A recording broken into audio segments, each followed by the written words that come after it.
chuyện kê Bác Hồ, chuyện của người Mông từ trên đỉnh núi nơi cao. Còn nhớ năm nào tiếng khen lầm than quê hương tâm tôi.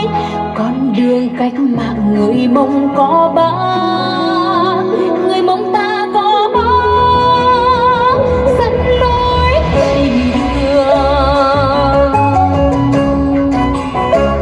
Gạo Mông hôm nay lòng vui vui nắng, vang trăng sương trắng vang trong núi làng, nghe chim vui hót và theo tiếng về.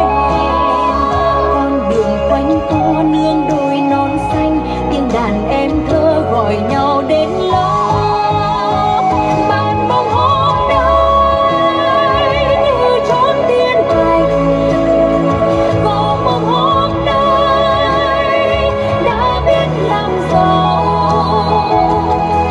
Cờ đỏ sao vàng tung bay đầu núi, bên ngôi trường nhỏ tiếng hát reo vui. Câu hát người Mông ta, câu hát ơn Bác Hồ. Dù đi khắp muôn phương trời, nơi đẹp hơn vẫn là nơi Mông. Dòng xiêu hò dòng xiêu, dòng xiêu hò dòng xiêu, dòng xiêu hò dòng xiêu, dòng xiêu hò dòng xiêu.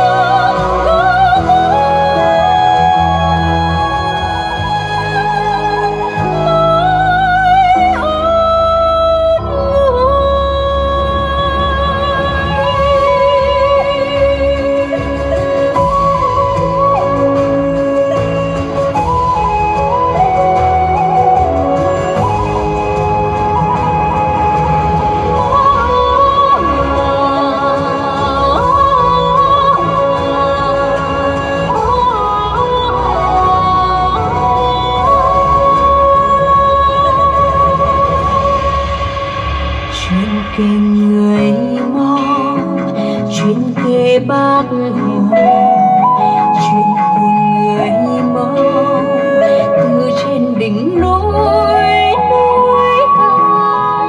Còn nhớ năm nào tiếng khen lầm than quê hương tâm tôi. Con đường cách mạng người Mông có ba, người Mông ta có ba